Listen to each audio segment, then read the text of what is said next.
Good afternoon, everybody. My name is Johnny Bottles, and welcome to another edition of the Squared Circle Maniacs podcast, where we sit down and we dissect the latest news, the latest goings on in the world of professional wrestling. We've got another, I guess you could say it's a newsworthy, news-packed week, Don. What do you think? Well, the wrestling sure as hell wasn't worth watching. I did see some quick highlights on Raw.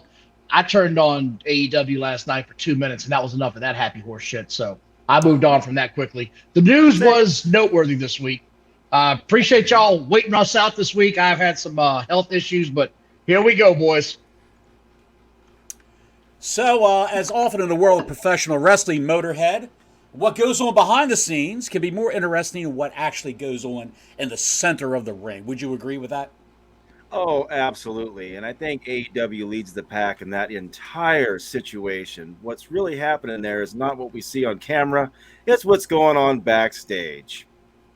All right, let's dissect it. Let's start right now with the news. We'll go down to the news right now. Becky Lynch did an interview with the New York Post, and she said, I need more people on my level.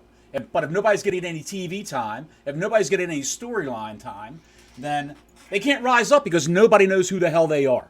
She wants to bring more people into the women's division. She wants to bring more people who you seldom see, such as Xia Li, Tegan Knox, who we saw on Raw. She wants to bring up, let's see. She wants to work with Candice LeRae and Indy Hartwell. Good for her. Mrs. Johnny Gargano, by the way, Candice LeRae. Yeah. Good for her. But she wants to try to elevate those people. And I will say, she is right. She is correct. You can't elevate or make a new star if you don't give that person time to become a star on TV. Absolutely. What say you, Motorhead? What say you? Well, we all know it takes a little time to develop a character and develop a storyline. If she wants to get these other women in there to, joust with her and go back and forth in matches, they're going to have to really pick up the pace and start making some lasting storylines and some that are really memorable, and then get the matches set up and put these people on frequently. Because, AEW is guilty as heck, so is WWE. But, it's not like it used to be. There's been things that have been broken down as far as creating the stories and getting people out there. I mean, the rosters, there's so many people that you never hear about. They appear once and then they're gone. Right. So I think she has a valid point in what she's saying, because half those names that you just mentioned, I don't even know who the hell they are. So it would be very good to get some of those other women out there and stuff. But most of the audience has the same reaction you just did. I don't know who they are. I would think so too. But I think in order for that to work, you're going to have to change a few things with the writing process and how they present the stories. Don? Mm-hmm.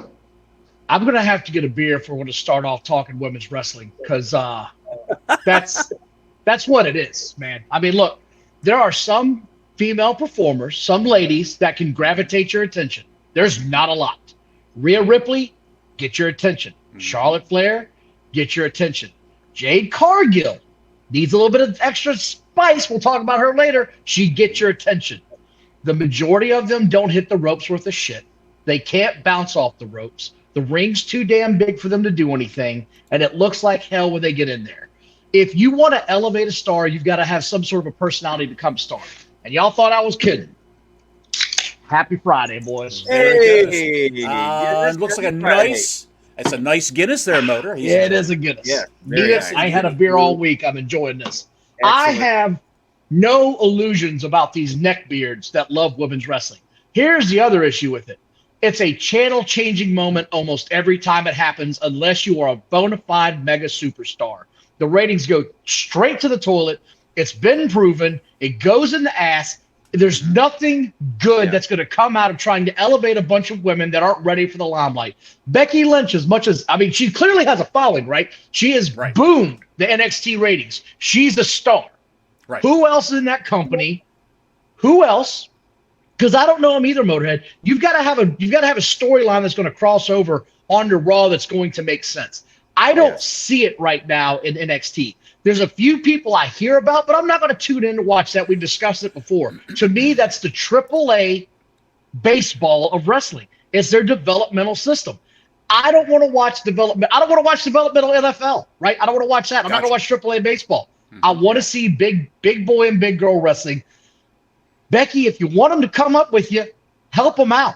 You're in a position of power in that company. It's on you as well, not just them. Pay it forward, as they used to say. Well, if you recall not this past Raw on Monday night, Raw 1 week ago, or really now a week and a half ago, she requested to work with Tegan Knox, who was a young lady doing some stellar work on the main event, which is where they put that was the Dana Brooke show at one point in time. They didn't know what to do with Dana Brooke. We'll put her on main event, which is a show that nobody watches. It's on the Peacock. But it used to be a syndicated show. They put it back on Peacock. Years ago, it used to be a syndicated show. But anyway, it's neither here nor there. It's a C show, a C- show for WWE. So Becky said, I'd rather work with Tegan Knox. Why don't we give someone else a chance for a little TV time and get elevated? And how you gonna make a star if you don't dig deep into the and pull out a lump of coal and put a little pressure on it and make it a star, make it a diamond, if you will. And they said, no, well, Natalya worked the shows over in India. She wrestled twice because someone got sick. So we're going to reward her and give her a title shot or NXT title shot. A title opportunity. Title opportunity. So that's what they did. And it was a typical Natalya match. You knew she wasn't going to win a goddamn thing. She wasn't going to win anything at all. Because she's a good hand. She's a trainer. Yeah, I mean, that's what she is. She's a trainer. And she's probably, right now, she's working with Jade Cargill. I would hope so. So you've got to think, though, because you brought something up, right? There is a shelf life in wrestling for everybody, not just men and women, but everybody. Yeah. It's across the board. Unless you're a superstar, Don. Unless you're a superstar. Unless you're like superstar. Undertaker, Randy Orton. But even them, right? So even at the end of Undertaker's career, right, it was special because he came out once or twice a year. Right. Once you get to that level of 10, 15 years as a veteran, you've heard the guy say it. Jim Cornette, how can I miss you if you don't go away? Right. Natalya is a special. She should be brought out every 6 to 7 months to have a heated storyline. I think she's earned that position in the company. Oh, yeah. I understand what they want. They want to have more female stars. It's just I don't feel like wrestling is built towards having a whole lot of women stars. Just my opinion. It was brought up on men having simulated combat. If the women are going to get involved, it's got to be equal value, and I don't see it in most of the women's wrestling today. I agree with that sentiment. I really do. Natalya's got a place in the company. I believe she's 42 years old now, and her face and her boobs are 10 years old. So. If you're gonna go put her under a microscope, that's what you've got right there. Natalya should be on NXT on a weekly basis, putting those girls down there through their paces, wrestling the flavor of the week in NXT, and see what they got. And if they, she reports back that they're functional in the ring, try them on Raw, try them on SmackDown, let them do a job on SmackDown to somebody. So nobody comes at you, Bottle. She's 41. She's 41 years old, so you're almost spot on. She turns 42 next year. She's not a young girl. She's been around for a long time. No, you're right. But when they need her to train somebody like Ronda Rousey, that's how Natalya and Ronda got to be good friends. When Rousey was coming into the WWE, they put her with Natalya in a warehouse with a ring on Rousey's property, and she taught her, how to wrestle the proper way. And she picked it up famously. So Natalya is a good trainer. They've established that. But right now she's got no worth in the grand scheme of things and the future plans for the organization. Maybe stick her with somebody new and have them make a run at the WWE Ladies Tag Team titles. I like where she is. She's the female Dolph Ziggler, right? Great worker, not a whole lot of personality. Good point. Great worker, not a great talker. She'll keep making a little bit of money as long as she wants to be there, I think. Exactly. So this week, Becky Lynch did succeed in getting Tegan Knox on TV. Tegan Knox came in, and Natalya wanted a rematch with Becky for the NXT Ladies Championship. And Tegan, because you always get all the shots. You get all the title opportunities around here. How about someone new? How about me? And she wrestled Natalya and she beat Natalya. So this coming week on Raw, Tegan Nox will face Becky Lynch if she's still the champion, because there's a rematch on the NXT pay-per-view this week. No Mercy. That's Saturday night, right? Saturday night. Saturday night? Yeah. See, so here's my question to you, Bottles, because you're an NXT guy. Yes. Who's going to be on that card? Because I have no idea. Braun Breaker versus Baron Corbin. That's the match I think I got to see. I think that's the match I got to see. Yep. Tiffany Stratton versus Becky Lynch. They've been doing it on all the house shows all around the world. What was that? Huh? You don't sound like you're a fan of Becky Lynch versus Tiffany Stratton. Obviously, you don't like the cartwheels. You don't like cartwheels in your professional wrestling. No, sir. No, I do not. Yes, yes, she does. She's got a hell of a moonsault out. Yeah, she does. Very attractive girl. Tiffany Stratton, they have high hopes for her. They think she's going to be the next big thing. And I wouldn't be surprised if Jade Cargill shows up on Monday Night Raw during that Tegan Nox Becky Lynch match. Dude, say, hey, I'm here. There's no way. That's just way too soon. Way too soon. She can come in, do a choke slam, do whatever after a match and say, I want my shot at this. And throw her on NXT. Who knows what's going to happen with Jade Cargill? It's a great mystery. Speaking of Jade Cargill, let's get to it. She said on an ESPN what did she interview. Say? What did she say? Cody Rhodes is a phenomenal wrestler. He's a phenomenal father. He's very honest, even when he has to get brutal with it. And I respect Cody. I respect him trusting the system. And when I first came in, meaning the AEW, he was one of the few people to set me down in his office and was honest with me about this entire industry. And I appreciate that. He went over basically all of his experiences, every bad thing and every good thing he experienced in the world of professional wrestling. And he didn't sugarcoat anything. He told her the way it was. So when he went to WWE and they groomed him to be the next John Cena, the next megastar, who's going to lead the company in the next 10 years. And he's going to have a backstage role. He's a smart businessman. He owns several businesses, private businesses that he has, that his wife runs currently, Brandy Rhodes. Who's back in bikinis, apparently.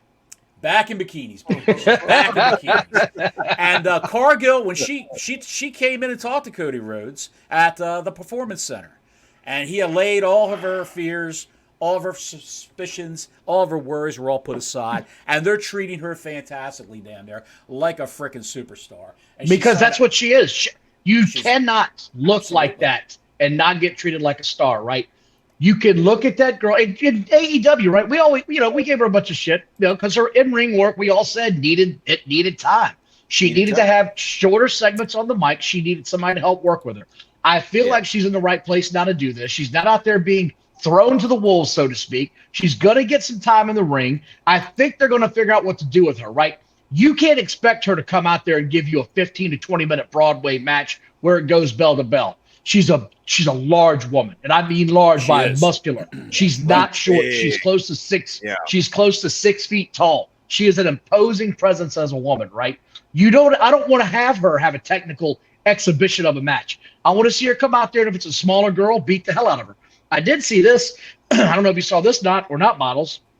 She said, I am interested in facing Belair, and it's definitely a WrestleMania main event. That's something that will have people glued to their television screens. So she's already calling her shots on, some of the girls she'd like to face. And here's the thing, right? People think Belair is some little girl. Belair is not a small girl either. Now, she's not as tall, but she is physically, intimidating for a woman. She's got some size to her. So there's a couple of opportunities. I'm really excited to see where this goes. I don't want them to debut her way too soon. I just don't. I feel like they need to give her some time. If you were going to twist my arm, though, I'd say Royal Rumble is probably where she comes out of that backstage screen and surprises the hell out of everybody. I think that's when you're going to see her make her debut. I disagree with that, and I'll tell you why. Because you've got a hot commodity that it's like you've you baked a load of soft chocolate chip cookies for your kids, and you're hiding on them. You're not putting them in the cookie jar. You're not presenting them to the kids. You keep them in a fridge or in the freezer for weeks, and they're saying, "What's up with the cookies? How come we're not getting the cookies?" You can't do that. You've got her already signed, committed. She knows a little bit about getting by in the ring, from what she learned from Daniel Bryan or Bryan Danielson, whatever you want to call the kid over in AEW. and whatever basic training she picked up at the Nightmare Factory, the training facility at the at AEW, which really gives you zero training as far as I'm concerned. But at any rate, I would put her out there, Survivor Series, maybe in a tag match with somebody where someone can guide her along. She's just in for a minute or two. That's power so moves. soon, though. That's so soon. Like Yeah. you'd have to get that storyline wound up so fast. And to me, it feels like if you give her Royal Rumble, it's a natural storyline that develops. It's not pushing anything. And then Vince McMahon can sit back there and go, chocolate titties, pal. Well, no, he'd be sitting home at the Vince McMahon bungalow saying that on a Zoom. He's not backstage. Still there.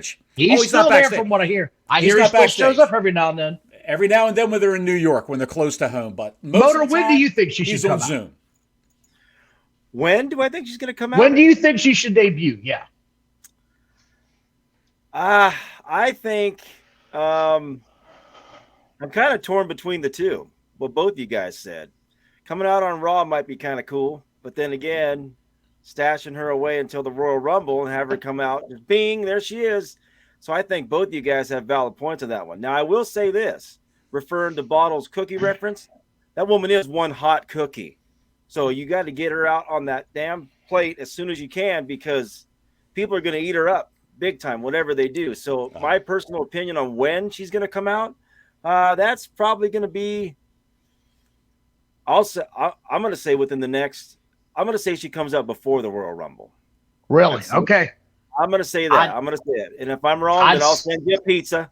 If I'm wrong. There we go. I do the slow burn myself. I like the slow burn.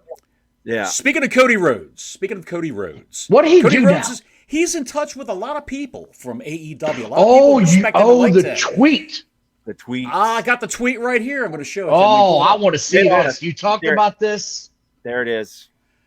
Cody Rhodes, here's what started. Brandy Rhodes says, I really don't want to hear that I lost my looks after my pregnancy. And you know, they're right. I went from fine as hell to fine AF, if you know what that stands for, of course. All the kids Fudge cracker. Yes. What are you going to do? And that's Brandy Rhodes now. That's her now. Oh, got a little something action there, little rose petals on the bed in the boudoir. And then her husband replied with a gif of Ricky Starks. Of Ricky Starks. He could have chose anybody. He could have done the Terminator. Yep. He could have done himself. But he chose Ricky Starks. Motorhead, Starks. Why do you think he did that? Why do you think he did that, Motorhead? Well, I have a couple different theories, but I think the main one is for a rib. You think it's a rib? Yeah, I don't think it's a rib. I think he's calling a shot. Right. And that's the other point I was going to get to, Dodd. I think he's calling it. He's pointing out to left field saying, yep, this is it right here.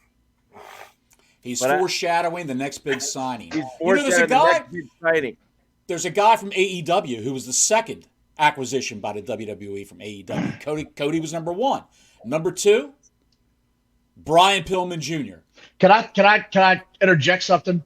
Yes, sir. I don't feel like Cody was a guy they got from AEW. I felt like he was a guy that came home to WWE. I felt like he had to go out and do something on his own, and then he came home more developed, more creatively ready, more understanding of the business. Cody Rhodes came back as a completely different wrestler than when he was there. 4 years prior? He was Stardust when he was there. It was the shits. It was Stardust. But he went through so many gimmicks. Like he was certain who he. Somebody got Dawn.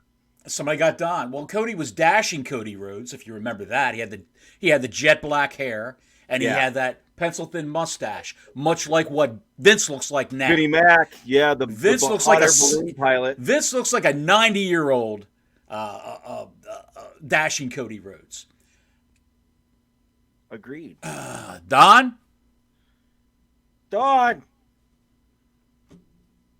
Somebody looks like Dawn. Don's Wi-Fi may have went out. He could have been hit with a storm. So we'll just carry on. My wayward son. Carry on, my wayward son. He'll be here soon. Ricky Starks. What did I say? I said Brian Pillman Jr. Let's go back to that kid. Brian Pillman Jr., they had a vignette on NXT. And I know you don't watch NXT, and I'll tell you, it was 15, 20 seconds of a vignette. Guy's sitting alone in a recliner in a living room. He's got his remote control in his hand. Just a silhouette. It's a dark living room. The only light's the TV. He's changing channels. Cincinnati Bengals.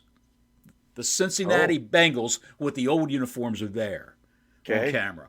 He changes the channel. WCW Saturday Night begins to start.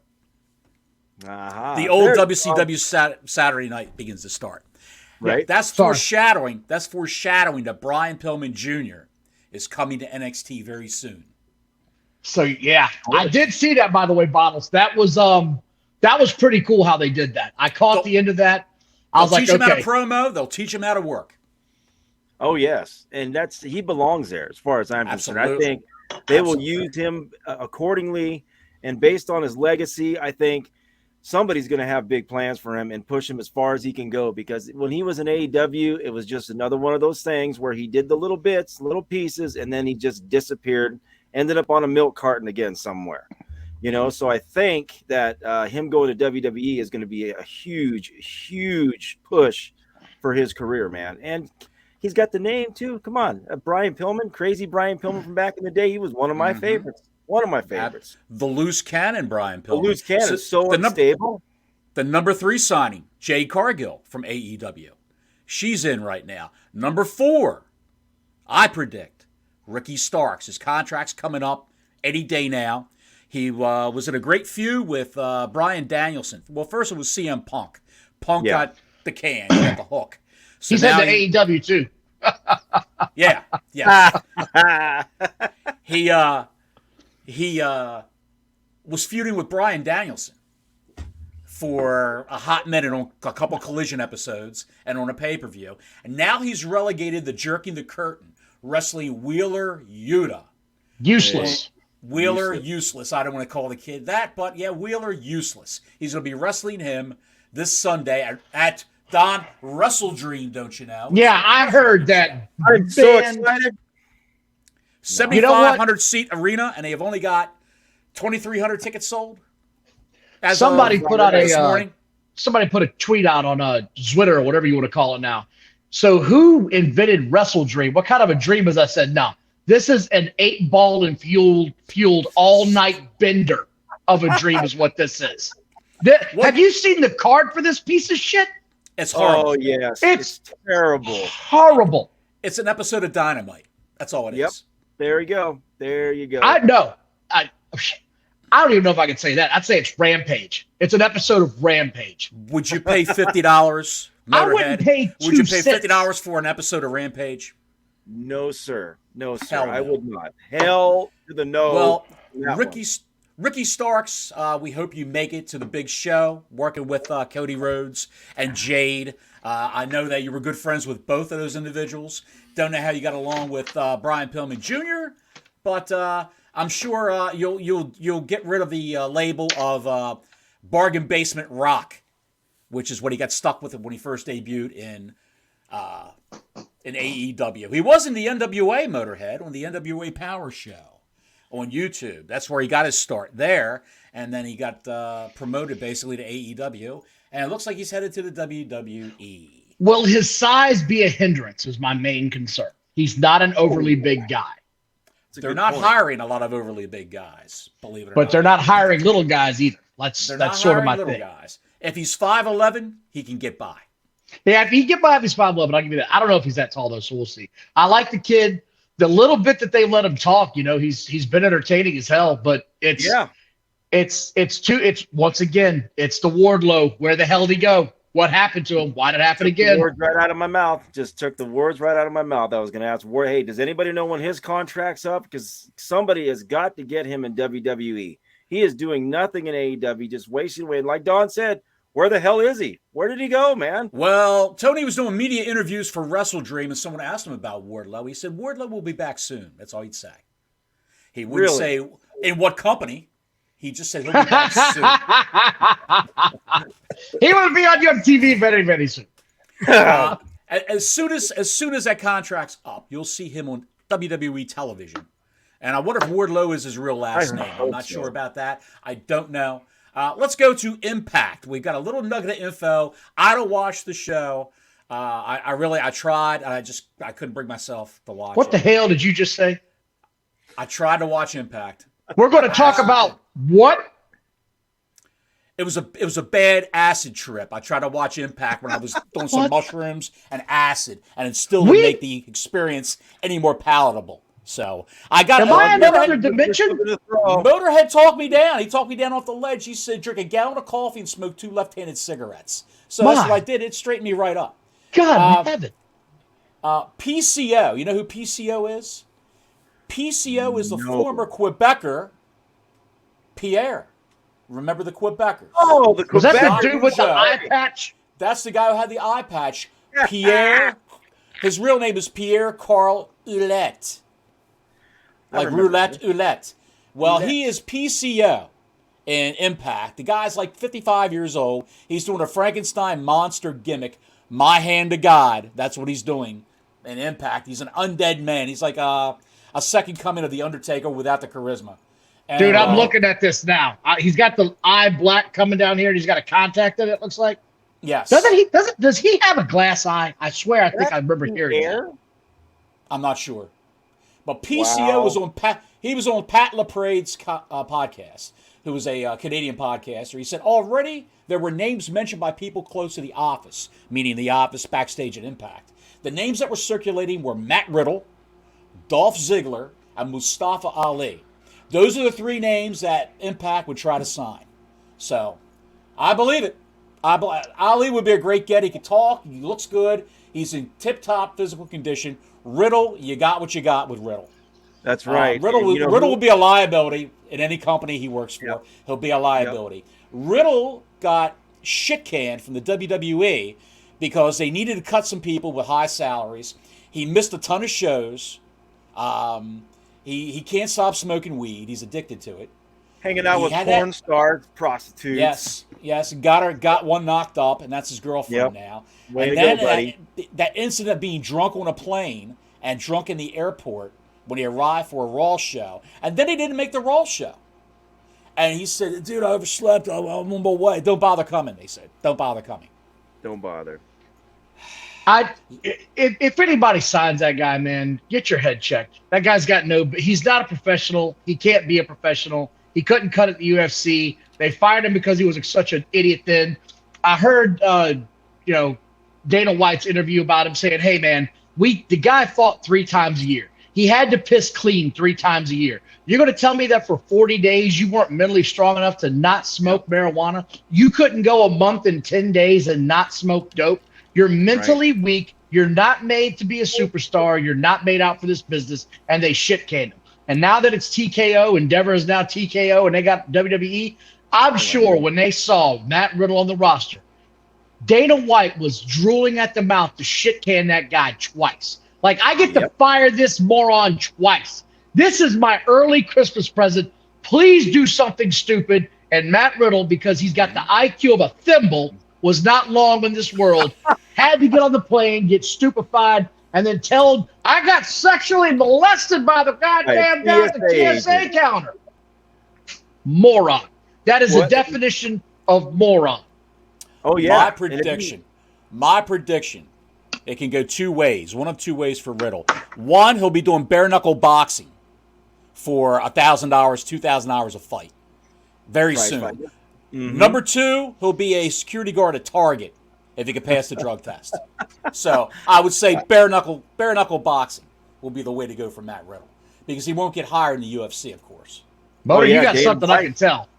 That interview with Dana White when he's talking about Matt Riddle, this man is visibly, audibly upset in every way possible talking about Matt Riddle. He's not just being calm. He is yelling. He was. Saying, "Look, you are not coming back." And what Don said and what Bala said about him, not being able to stay clean. Dana White made a major point about saying, "Look, this guy 3 times a year could not get off the damn weed, and we will not ever, ever want to work with this guy again."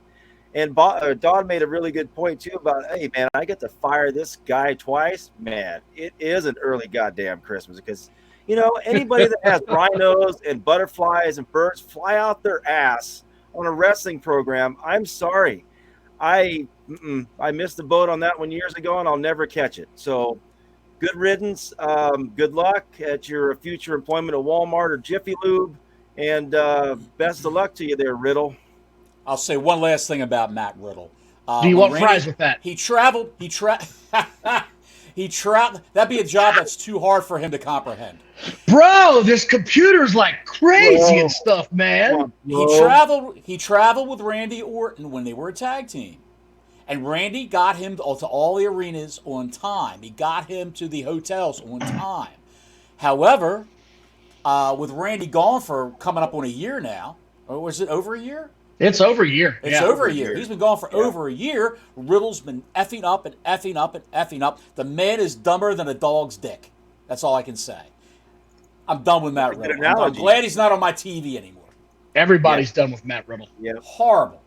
Bro, have you seen the elephants in my butthole, bro? Let's jump to Don's favorite company. Let's jump to AEW. Yay! Rick Knox, corpse ref, as Jim Cornette likes to refer to him. Corpse ref. Rick Knox is under a lot of heat for the Jon Moxley, Ray Phoenix situation where Moxley got concussed and he didn't make the 3 count the first time. So Ray Phoenix, the dumbass that he is, drops the man on his head for a 3rd time with that pile driver finishing move. And then he decided to make the count. It's not the first time his judgment's been called into question. He botched that after 2 Thunder drivers. Back in 2020, during a Dynamite match, Knox missed what looked to be an apparent knockout on Alex Reynolds. Ain't no apparent. That dude was out cold. That guy was out cold. Ain't no apparent. That dude was gone. Yeah, well, he's a friend of the Cucamonga kids, so I don't foresee Rick Knox going the Jump anywhere. Rope Club. Good Lord Almighty! And if you did anybody? Let's do Raw. Let's go into Raw. Thank you, We'll do Raw, and then we'll do AEW. Let's do Raw. Cody Rhodes kicked off Raw. 3-minute video package recapped last week's main event angle before he said, "What do you want to talk about?" So he talked about Jey Uso. A lot of people don't trust him. He wasn't best friends with Jey. He thought that people should trust Jey Uso. And Damian Priest and Finn Balor, the undisputed tag champs, came out. And they went ahead and disagreed with Cody Rhodes, saying that nice. There he goes. Here's for you, Larry.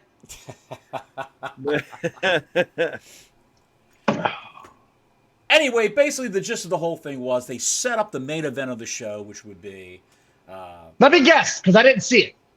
I'm going to bet the Judgment Day fought a combination somewhere in there, Cody, one of the Usos, and one of the Canadian Peckerwoods. Or maybe both of them. Well, what they did was, and I'll scroll down to the bottom of this page and I'll read it. Just guessing, because God knows it's been the main event for like a month now or more. Oh, yeah. That's so stale now. My gosh. Somebody turn the page on that stuff. I'm so tired. I'm so tired of Damian Priest and Finn Balor versus Kevin Owens and Sami Zayn in the main event of Raw over those tag belts. It's just over and over and over. And for everybody that says we don't say shit about WWE, we're tired of it too. Here it is. We're telling you, we're tired of it. Move on. Do something else. Find another angle. I can't see this anymore. Yep. They're doing some things differently. Here it is. Judgment Day versus Kevin Owens and Sami Zayn. That was it. I was right. It was a combination of one of the four. There you go. Bingo. Rumor has it that Kevin Owens will be challenging Seth Rollins soon for that belt he's got if they don't decide to give it to Shinsuke Nakamura. And Kevin Owens will be turning heel very, very soon. Let me ask you guys something. Go ahead. Do you miss having Roman Reigns come out with 2 belts? Do I miss it? I don't miss it. I think, look, I miss it. This is why. I sort of do, because it's prestige. Yeah, it made it look prestigious. Like, this is, all right, there's a heavyweight champion, but this is the guy.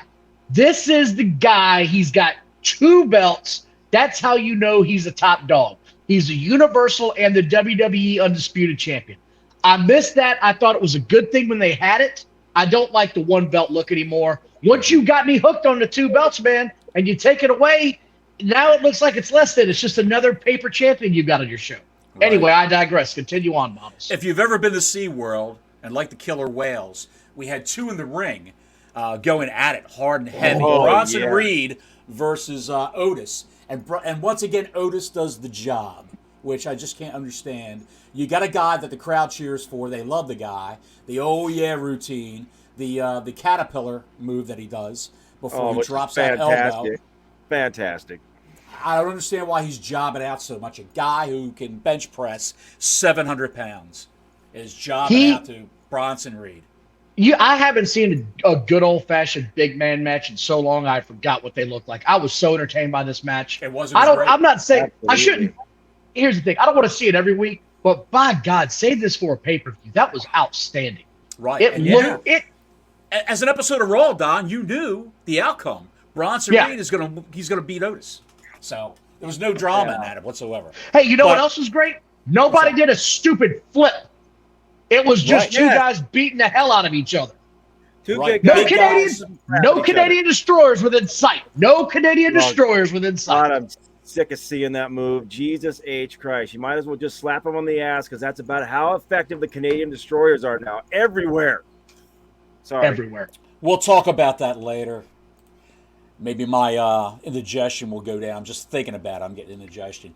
Tegan Nox, we talked about that. She got a shot against Natalya. She beat Natalya. She faces Becky Lynch next week. Tommaso Ciampa defeated Ludwig Kaiser, Man of the Year. And he gets a shot at the pay-per-view, Fastlane, against Gunther. The contract signing with Tommaso Ciampa and Gunther is coming up this Monday on Raw. So it's good to see Ciampa get a little bit of a rub working with a star like Gunther. And that match will be amazing. That's going to be a hard-hitting freaking match. You know who's winning, though. You know Of course. Gunther. Absolutely. Let's break out the subtitles. We got Seth Rollins versus Shinsuke Nakamura. And they played a pre-taped Nakamura video where Nakamura said he wanted nothing more than be the straw that broke his back, meaning Seth Rollins' back.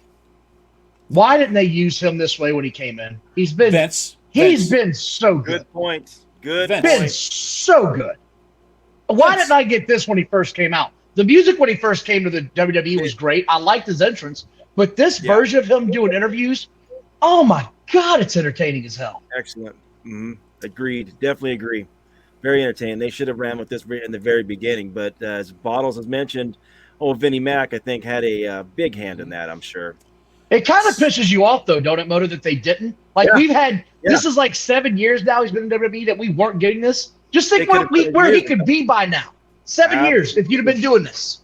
Absolutely. Yeah, he'd be way bigger than he is, way bigger, and a bigger pedestal as well. He's making twice the money he made for New Japan, being in the Probably WWE. more. Probably and he's living in a tropical climate. He loves the surf. That was legit. And all those videos he did, those vignettes he did with Rick Boogs, his guitar player, of them surfing. He loves the surf. He's not that challenged in the English vernacular. He can speak English. He's got a heavy accent, though. So that's why they threw the subtitles on, I would assume. I like the subtitles. It gives it an old-timey feel, man. It gives it that old heel feel that you don't get a whole lot in wrestling anymore. I freaking love it. So it's going to be Seth Rollins' first last man standing match. He's never had one before, and he's looking forward to it, he said. So that's going to be very interesting. And Ricochet, Jackie Redmond, if you've noticed her, the new backstage interviewer, well, she's been there for 2 months now. Jackie Redmond, it's always a pleasure when she comes on my TV, because I'm liable to on my TV. What now? What's that? What? What are you doing on your TV? Nothing. I'm far away from that big screen TV. Nothing's gonna. No Jimmy has projectile entered is the gonna chat. hit it. No Jimmy has projectile entered will the hit chat. I thought this was a PG-rated show, guys. Come on now. Jackie Redmond She interviewed the lovely Jackie Redmond. Interviewed Ricochet, who was on crutches thanks to Shinsuke Nakamura and a backstage attack. And Ricochet said he would return, but didn't say when. He wanted to make one thing clear. He's got unfinished business with Nakamura. And Michael Cole said right after that segment that Rhea Ripley's still out, thanks to Nia Jax, who we see later on in the show. But Dominic Mysterio and Dragon Lee's the big story. Oh, NXT North American Championship. They had a 10-minute match. Boy. 10 minutes of lucha, Rey Mysterio style goodness. But it was good lucha. It wasn't. He actually sold when he got hit, unlike lucha, where it's just nonstop. The one thing that I took out of this, because I didn't see this, I just saw the highlights, so I'm not going to say I watched the whole thing, was the neckbeards online screaming in their basements, sucking down as much Mountain Dew as they could. Why is he gone from AEW? He's sold out. And I'm just like, because he's wrestling a star now. He's wrestling a bona fide star. If you'd have used the guy right, he'd still be in AEW. But like everything else, they can't have anything nice. AEW can't have the pretty toys. Everything shiny, they've got to break and throw it against the wall. It is what it is. Right. Kids, while you're in the basement trying to type on your phone, on Twitter, you can scroll on the screen better when you don't have the orange Cheetos residue on your fingertips. It does help. Just a pro tip. Yeah. Ever seen $100? And you don't have a handful of Jergens residue on the left hand. That's what you say about $100. The Twitter blue upsets them every time, bro. Ever seen $100? It sure does. Ever seen $100? Come on, $100, kid. You ever seen a $100 bill? Guess you haven't. Sorry. No. You lose out. They wouldn't know what to do with $100. No, your mom has. At any rate, I actually thought that Dom was going to lose the belt, but no, he got pinned. Dom, Dragon Lee got crotched on the top rope. I do have a question about you on that, both of you. When do you think he drops that North American title? It would probably be on a NXT pay-per-view. I would think that it's got to be when you're seeing the end of the Judgment Day now at this point, right? That's what I'm thinking. This is the end of it, the beginning of the end. Like like it would have to be the beginning of the end of them. Like they would all lose the titles all at once, I would think, when they're going to hell. I agree. That'd be interesting. Is Priest going to get excommunicated from the Judgment Day? It cannot be Priest, man. You cannot let that guy go face. He's too good as a heel. He is. He's too good, man. One of those guys you just can't see ever being. Possibly. JD McDonough is going to be in the mix. He's trying. You can put Finn Balor on any channel you want as long as he's not on WWE. I don't care. That guy he's got go away heat with me every time he comes out. I just don't see the draw on him. I'm sorry, I just don't. No charisma. Zero charisma. Don't let him talk. He's good as a heel. He was terrible as a face. He shouldn't talk with that Irish brogue. Sometimes he needs subtitles half the time. It's just the shits. Finn Balor, the women love him because, the abs and, the way he looks. He's 5'0". Every time he talks, I have the Quentin Tarantino movie run through my head with Samuel L. Jackson. English, mother, do you speak it? Yes. That's good. Michael Cole was in the ring interviewing Nia Jax. And he asked her a question. She admitted she wasn't really paying attention. Didn't answer his question. She said, "I'm the baddest human in all of WWE." Jax says people thought it was Rhea Ripley, but she squashed Rhea Ripley. She squashed Shayna Baszler, Zoe Stark, Piper Niven, and Chelsea Green. She squashed anyone they put in the ring with her, and they gave her the Watts. The Stone Cold Steve Austin Watts. So she said she tried to repeat her new catchphrase. Zoe Stark, who's supposedly a face now, I don't know. She came out. I can't tell the players without a scorecard. She came out, got in Jax's face, and they had a pull-apart brawl. So then they had a match. They had a match, Nia Jax versus Zoe Stark, and Zoe Stark got squashed. And the story. I knew that was going to happen. Yeah. Miz TV, Drew McIntyre. Established Drew McIntyre as a Stone Cold Steve Austin type of heel. Neither a good guy or a bad guy. He's just, to quote Roman Reigns, the guy. And he doesn't like Jey Uso. He doesn't like The Miz. He doesn't like anybody. And the New Day came in. And this is just a cluster F of Yes. people that they don't know what to do with, Don't know shoved all together. And Ivar, the guy with talent from the Viking Raiders, came out. It was. I don't get it. I don't understand it.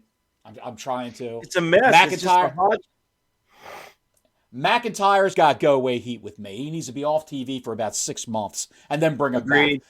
Put him down at NXT. He's worn out his welcome with me. Bring him back as a heel. Give him a different gimmick. The Highlander shit with the kilt and the sword. Please, just get rid of it. Yes. They're done with that stuff, man. My God. It's been played out. I mean, when did Braveheart come out? Jesus Christ, you guys. Played way the hell out. The main event was a fun main event. It was fast and furious. We've seen it before, but it was packed full of more action and more moves. And obviously, there was so much going on that even Michael Cole said it was a train wreck. But the crowd was super into it. The match was great. And JD McDonough hit Zayn with a title belt outside the ring. Priest rolled him over into a cover for the pinfall win. And that was the end of Raw. Oh, I'm sorry. Jey Uso and Cody Rhodes came out to fend off the rest of the Judgment Day and save Owens and Zayn. So what they're doing right now is they're building the War Games for Survivor Series. Oh, there. Cody, Uso, Owens and Zayn versus that combination of guys from the Judgment Day, plus JD McDonough. That's what they're going to do. I just... We got to move on. We got to get the Judgment Day going. Why is it that it's got to be a faction of guys that are facing him? That was sort of what made, the Usos and the Tribal Chief and all of that going on. That storyline, because it was individual matchups. It was an individual fighting all of them, trying to rise above it all. This is just 4-on-4 all the time, man. I don't know. It's just, I love the Judgment Day, but this is not how I'd be using them. I know that much. I'd have them beating the ever-living shit out of somebody in a 3-on-1 type battle. That's what I'd be doing. Right. All the time. All the time. Yep, absolutely. I think they're not being used as they should be, and it's starting to show because even guys like us are like, God damn it, do something. Please, change it. Do it. Change something. Anything. Change something. Christ. Somebody get hurt. Anything to change it up. Exactly. Somebody get hurt, break a leg, arm, even if it's kayfabe, do it. Get the hell out. Take off for a while, It's something else has got to happen. Let's take a rocket over to AEW and see what's going on over there for Dynamite. My God, bottles. Okay. 2 hours. Somebody just did a Canadian Destroyer in my yard. No, he's good. He's fine. He got up. He got right back up. He sold the shit out of that. Got right back up. Got the gardener, huh? Son of a bitch. I hope he all did. Right. Oh, the gardener right. got Good. the damn. Good. The gardener got the landscaper. No, sold the shit out of it. 2 hours of Novocaine for your soul. AEW Dynamite. Open up with Ray Fenix versus Jeff Jarrett for the international title. Ray Fenix kept the title. It was. I will say I don't like Jeff Jarrett. That whole crew he comes out with just makes me want to change the channel. But this was an interesting match. I sort of enjoyed it because Jarrett knows how to work. He's not going to do. Put on, the only thing I haven't liked of Jarrett since he's done was that god awful, chainsaw massacre match. That's the only thing he's been involved in that I haven't really liked. Oh, Jarrett's just a professional wrestler, man. He's going to make everything he does look good. So I'm not surprised. And Aubrey Edwards, the greatest referee ever in the whole bestest world. She's the bestest referee ever. She was the ref for this match because Karen Jarrett, the former Karen Angle, Karen Jarrett's real life wife. Did she do the cabbage patch in the ring or something, or some little flippy dippy, the dance move, Disco Inferno horse shit? God, I can't stand that woman. She needs to go work at Walmart as a goddamn greeter. Get her out of the goddamn Is this Aubrey Edwards or is this Karen Jarrett? Yes. Yeah, Which one? Edwards. Fuck all of them. They can all go to Walmart as far as that fucking I like whenever there's a ring introduction, Motor. Yeah. And the participants are there, and Justin Roberts is saying his spiel, sashaying over behind Justin Roberts. Yep. Is Aubrey Edwards. And that horse face of hers, the horse face. It's just I can't get it out of my head. I had nightmares about her one night. Scared the living shit out of me. I'm like, and she started off well. She started off so well in that company. You're right. She really looked like a good official, and now she's trying to become part of the act, and I can't stand it. Someone gets chopped. She goes, oh God. My God. If someone's in a submission hold, she's like using superpowers or something? Yeah. To try to help the guy who's in the submission. Get out of it! Get out of it! Yeah, exactly. $6 million man sign. Yep. She could be doing that. Have a microphone going. No. Just getting worse. It's getting worse. It's getting way worse. Vignette from Long Island, New York. Adam Cole's on crutches. He's being welcomed to MJF Stad's boat. The Brochachos. They're having some drinks, doing a little fishing. Blah, blah, blah, blah, blah, blah, blah, blah, blah, blah. We're friends. I can't really trust you, but you're still my brother. And, hey, I got you, Brochacho. I'll take care of you. That Roddy guy's a little weird. And that's it. Before we go on, though, can we just agree? MJF and Adam Cole were on the show way too much and way too long. Like, way too long. Their segments were way, way, way too long. Agreed. And you know why? Because someone looks at the ratings per quarter hour. And yes. Every time MJF is on screen, the ratings go up. The ratings go People up. are changing channels to see if is he on, and they see that he's on.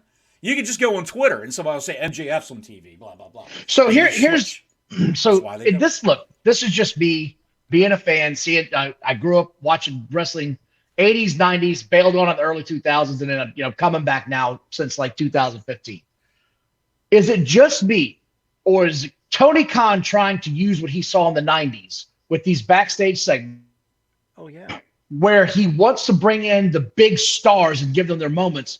But what he's missing on is you didn't have Stone Cold backstage or in that segment backstage for 2 and 3 minutes. It was a quick 30 to 45-second clip like, Stone Cold, you heard what The Rock said. What's going to happen later? Well, I'm going to go out there and open up a can of whoop ass in front of all these people. And then he just walk off. Like, it wasn't some long segment. It was just enough to keep you go, oh, he's going to come back out later. Oh, he's going to come back out later. So you get these 30 to 45-second clips of him, and then finally at the end of the show, he'd come out for 5 to 10 minutes, blow the roof off the place, leave you wanting more. They'd have a cliffhanger. You'd come back the next week. Mm-hmm. You are not wrong, Mr. Don Wayne, sir. You are exactly right. The segments backstage now for AEW that he's trying to emulate from the 90s era, 2000s era of WWE, they're way too freaking long. Way too long, and they go nowhere. There's no continuity between any of the shit that they say or do backstage, and it just kind of just pops up whenever it does, and we're just supposed to regurgitate it like it's recycled horse shit, which is what it is. But that's a damn good point. They did some things well on this episode of AEW. Let me know when we get there. Let's hear it. Well, I'll say well with air quotes next to the word well. The Phoenix Jeff Jarrett match had me watching it. The stuff with MJF with the Big Show and a life preserver in the water, they fished him out of the water. I didn't see that. Okay. That was horrible. It wasn't even worth watching. Don't even bother to try to look up clips. I was excited to hear that. Sounds kind of funny. The Big Show drowning. Yeah, Big Show drowning. Get him up with the floaty. How do you screw up the Big Show drowning? How do you screw that up? He was floating in a rubber ducky life preserver wearing his Captain Insano costume from You're shitting me. What was it, the Water Boy? Water Boy, yeah. He was wearing the Captain Insano costume with the duck floaty. Yes. Jesus H. Then they pull him up on the boat with those two, and he's drinking a beer with those two. They must be passing out some really good drugs for the writers over there. God damn, that's terrible. I'd rather see them trying to get him out of his big ass out of the water and on. That's what would have been funny. Yeah, and he pulls them both in, and they both get pulled in. Because you're not just going to pull them out with one person. You're going to need like a team of guys to get them out of the damn water. So that's the Come on, guys, give me a hand. I'm going to get water in my beer. Don Callis, moving along. Good Lord, this is horrible. Don Callis. He's walking the streets of Tokyo with Take a Shitta, and they beat up Kota Ibushi. Then they're in the ring. with Mrs. John Moxley, and they bring out Sammy Guevara, the new member of the Don Callis family. He talks about how he was wronged by Jericho. If you didn't see it, you didn't miss anything. Thank you. Post-match comments, they saddled Ricky Starks with Wheeler Yuta. We talked about that earlier, how Ricky Starks is going to be jerking the curtain with Wheeler Yuta on Sunday's Wrestle Dream show. Nick Jackson beat Brian Cage and Claudio Castagnoli, the former Antonio Cesaro. Nick Jackson beat those two big sides of beef for an AEW International title shot next week. Nick Jackson.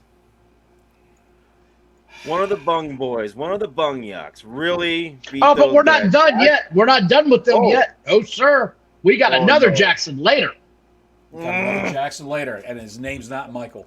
MJF and Adam Cole make it to the ring, where Adam Cole's on crutches. He's got his ankle exploded, broke in 3 places when he jumped off the ramp at Grand Slam to help his boy, and tore his ligaments. He's got to go get surgery, which is soul crushing. Ouch. Kayfabe time. Kayfabe time. Do you think he really got hurt? No. I don't either. I think that was him backstage at the end that you're going to get to. Yes.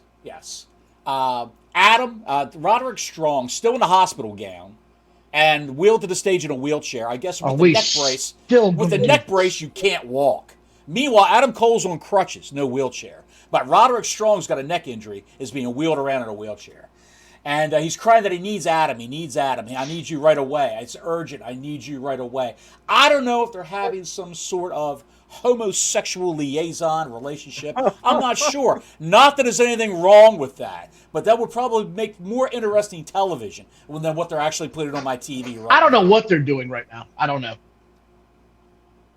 Switchblade Jay White came out after Adam Cole walked away or hobbled up the ramp. And he talked to MJF and cut a promo on him. MJF cut a promo back, and Jay White cut another promo, and MJF finished it up with another promo saying White's good, but he's new Maxwell Jacob Freeman. Basically, Jay White wants a shot at the AEW Championship belt. Okay, that's all well and good. Jim Ross is having to sit down backstage. I'm just trying to move through all the dreck. That's fine. Go ahead. They saddled us with. I feel like I'm walking through about 4 inches of cold shit on a farm somewhere. That's what I feel like. How do you think frickin' poor old JR feels right about now these days? If you put a bottle of vodka in JR's hand and a razor blade, he'd slash his throat. He cut his neck and finished the bottle of vodka while the blood's draining out of his body. I think that's enough of this shit. Which would be more interesting in what he actually did with Christian Cage and Darby Allin. Which, by the way, the audio went to shit. I did see this. The audio went to shit, much like yours did earlier in this podcast. Yes. It had that same sound, that same robotic Transformers Optimus Prime sound to it. Well, here's my question to that segment. Did you see the most awkward way Darby Allin grabbed the bottle of water where it shot all over his face? Yes. What the hell was that? The cap was probably loose, and he grabbed it too fast and didn't realize the cap was loose, and it shot off and it was going to his face anyway because he talked about taking the face paint off. How Cage said, you hide behind that face paint. And meanwhile, Jim Ross is just sitting there. Poor JR. That what he... Oh, shit, they got Dawn again. Bottles, you're having a seizure. Bottles. Oh, there he is. Jim Ross is just sitting there like this. I'm back. Poor JR. How many bottles of barbecue sauce do I have to sell to make up for what I'm going to lose when I walk out of this motherfucker? You know he wants to. You know he wants to get the hell out of there, but they're paying him so much. I mean, I don't know exactly what his figures are, but you know damn well he's getting paid handsomely. So I'm sure he is. At his age, if he leaves, you know, what's left for him? You know, I think this is the last hurrah for JR. I love the man, respected him all my life, and feel really bad when he has to go through this stuff and witness, because you can see the look all over his face. Anytime some of this shit happens, you can see it on his face, and you can tell that look, that blank look. It's like, you know, the wheels are turning in his head going, what in the hell am I watching? He probably sits there and just says to himself, I wish I would have let that cancer get me. No. We're just joking, folks. I'm just teasing.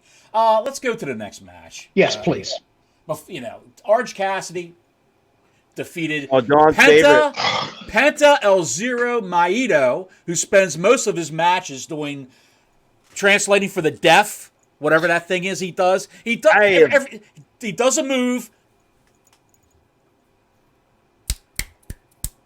I don't understand any of this. He does the Three Stooges curly. Akeem from back in the day, the Akeem the Dream, the African. Woo! Is he trying to do that? What the hell is he doing? I have no idea. He'll do a move, and instead of trying to pin the guy, he's got to do the hand gestures and all that other bullshit. Cassidy defeated Penta El Zero Miedo, Matt Jackson, and Austin Gunn. Austin Gunn acquitted himself fine. He's learned from his father on how to wrestle as a big man. Austin Gunn is pretty stacked. Unfortunately, he came out on the losing end of the whole thing. Imagine that. Yeah. Unfortunately, imagine the that. one guy who can work and looks like somebody, looks like a star. Right. I'm just going to go quick to the end. 4. He got backdropped 4 times. Most ridiculous damn thing, man. Absurd. Were they trying to do Canadian destroyers? Is that what that was? They were doing so. He was taking backdrops, and then the guy he was going to do something to was immediately getting Canadian destroyed by somebody else in the match. It was neckbeards rejoiced. It was their shining moment. Everybody's basement was screaming out, "Yay!" The peace smellers were all in.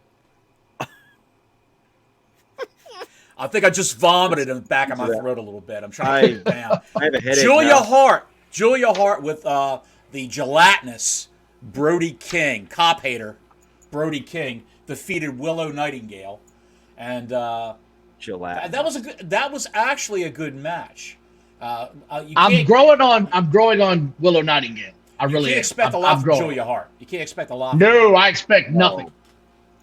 Nothing. But Nightingale acquitted herself well.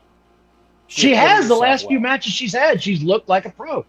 And she could cut a promo. They let her cut promos when Punk was there on Collision. When it first started out and everything went well, she can actually talk, but they won't give her a chance to say anything. Well, Hangman Adam Page, Swerve Strickland, contract signing. And this went on way too long. Swerve was great. Hangman Adam Page looks like he was trying to win a Tony Award, an Emmy Award, and an Oscar all in one shot. I don't know what the overacting was. I don't know if he thinks he's a tough guy by trying to act like a tough guy. He did a tough guy promo, and Swerve had a rebuttal, and then he cut another tough guy promo where he was screaming again. And Swerve took a pen through the top of his hand. The best comment in that whole thing was when Swerve Strickland said, "This isn't a personal thing between you and me. Quite frankly, it could have been anyone, but it just so happened to be you in the position that I want." I thought that was a good quote. Exactly. Then they come backstage. Go ahead. Any pro wrestler that comes to the ring as a man wearing butterfly pattern pants, as far as I'm concerned, can never be a tough guy. That's just my opinion. A lot of people might think no, but Bungman Madam Sage is the furthest away from being a tough guy as there could be. Adrian Adonis could have pulled it off. Adrian, he could have pulled it off. Yes. He was dreamy. He looked dreamy. He was dreamy. He went from a real tough guy, like a legit one, to owning that character, and he did it so well. And then he got owned by Danny Spivey. Yes, he did. Spivey got oh, Jesus Christ. Twice. We'll save that for another podcast. He beat him like an egg white. But we made a quick cut backstage to see Switchblade Jay White. Is he a face now? Is he a tweener? Is he a heel? Good Lord. He's being beaten down by 4 masked men. After being thrown into the wall, a 5th masked man walks in the frame. He's wearing the MJF Devil mask that he's worn many, many times in the past. That person pushes away the camera as the show closes. And I might say that the man who wore the devil mask has the same build and frail figure of a man who's currently on crutches, hobbling around backstage. The frail and greasy-haired Adam Cole. There was an Easter egg at the All In pay-per-view as well, with the MJF Adam Cole interview in the backstage that had that mask hanging up in Adam Cole's locker. So something to think about. Like, Tony Khan loves his Easter eggs. And I saw that on Twitter this week. Somebody pointed out, and I said, well, that's good storytelling. I'll give him that. That's actually pretty interesting. It's a good little snippet to have. Yes. But if it's not Adam Cole, if it is Adam Cole, you better have a hell of a story on why it is. And if it's not, then what the hell's going on? Like, why would anybody try to help? If it's Adam Cole, they better beat that man down so you don't see him for a month or two. They get heat on that title. Make it tie in. Yes, they get heat on that angle to get that show. Everybody's got to tune in to find out what happened, why, when's MJF coming back, what's the status of his heavyweight championship, if it's in limbo right now, will he have to abdicate it, what's going to happen there. So, yes. I think it was, whatever those guys called. The Dork Order. Nope, that's the other group. My bad. Mike Bennett and the other guy, what are they, the Kingdom? Is that what they are? What are they called? Lamb of God. Nope, wait, that's a rock band. That's Mike Bennett and Friends, starring Roddy Strong as Roderick Strong. And even the guy who was against the wall, who was kicking, he had his mask over top of his neck brace. Did you see that? I didn't notice that. Yes, he had a bulky neck brace covered up by the balaclava, I believe it's called. I did not notice that. Yes. Good call. Yes. So I just Rampage tonight. The Acclaimed and Daddy Ass defend their trios title against the Hardys and Brother Zay, whoever Brother Zay is. Who can that be now? The theme song of the Rampage should be the Men at Work song. Who can it be now? You never know. You don't know who these people are. Yep. Ruby Soho versus Hikaru Shida, with the winner getting an AEW's women's title shot. That ought to be a barn burner. At Title Tuesday, Don, the special show, Title Tuesday. Really? 10th, yes. Why is that? What's happening on Wednesday that's not having Dynamite at its regular time? Well, it's Taco Tuesday. Is it NBA tip-off? It can't be NBA tip-off already. I don't know. Nothing's explained. It's all top secret. Eddie Kingston is Dynamite on Wednesday, though? Is it on Wednesday? Dynamite's on Wednesdays. So this is a special they're going to do on Tuesday, then? A special they're going to do, yes. That's what they're going to be doing. And then you've got Eddie Kingston versus Rocky Romero for the NJPW LMNOP Strong Openweight title, which is a New Japan Pro Wrestling title. Collision, you get to look forward to Andrade El Idolo doing the job for Juice Robinson. Best friends, Chuck Taylor and Trent Beretta versus I'm out the already. Kingdom. I'm out. Yeah. Who could miss that? Who would miss that? How could you miss that? My God. Let's go down to Wrestle Dream card. If you haven't put a gun in your mouth yet, this may make you do it. Bryan Danielson versus Zack Sabre Jr. That could be a good match. A lot of flippy dippy shit, and somebody's going to get hurt. Hangman Adam Page versus Swerve Strickland could be a good match.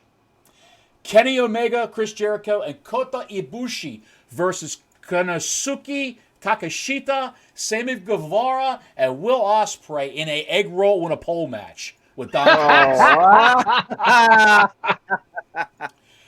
MJF versus the Righteous, Vincent and Dutch, also known as the Poor Man's Wyatt family, for the ROH Tag Team titles, where MJF will probably get his clock cleaned and lose the ROH Tag Team titles. I think, here's what I think happens. The mask guys come down and save him.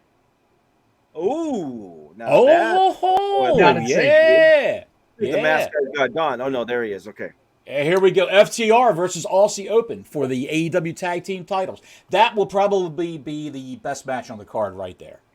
Chris Statlander versus Julia Hart with the gelatinous, cop-hating Brody King for the TBS title. Eddie Kingston versus Katsuyori Shibata for the ROH World and NJPW Strong titles. Who cares? Christian Cage versus Darby Allin for the TNT title in a 2 out of 3 falls match. The Young Bucks, which I really don't care about, versus the Guns versus Orange Cassidy and Hook versus the Lucha Brothers and more. It's wrestling for the death, folks. They're going to be calling wrestling moves in sign language. Wrestling for the deaf. Oh my Ricky God. Starks versus Wheeler Yuta, which should probably be that's going to be on the pre-show. What more could you want? Wow, I am Lord. thrilled. I'm definitely going to tune into that. You betcha. No, I'd rather have my teeth pulled with no damn anesthetic. I'm going to go watch paint dry. Yep, that's a What? good one. The Gardner just took another Canadian destroyer. He sold it. He sold it again. Son of a bitch. My God in heaven. Bottles, guys, do we have anything else? I think we're pretty much done with this. I think we are. I know I'm done. I feel like I need to take a shower after just talking about. My head hurts. Just talking after about the the last AEW 15 segment. minutes. My head really hurts. Horrible stuff. WWE, do something entertaining, please. Please do it. Something different. You got all these people in the payroll, just like AEW. Throw a couple new faces on Monday Night Raw. Throw a couple new faces on SmackDown. Oh, by the way, tonight, LA Knight comes back tonight from his COVID hiatus. And COVID's clear. All right, I'll check that out. He'll be the partner for John Cena for Fastlane. So we have that at least, and you'll have the rematch this Saturday of Becky Lynch versus Tiffany Stratton for the NXT title. Should be another good match. Might have that on my iPad while I'm watching a little bit of college football. Utah, Oregon State tonight, baby. That's right. Utah, Oregon State tonight. Take us home. Till next week, Gordon Soley saying so long from the Sunshine State.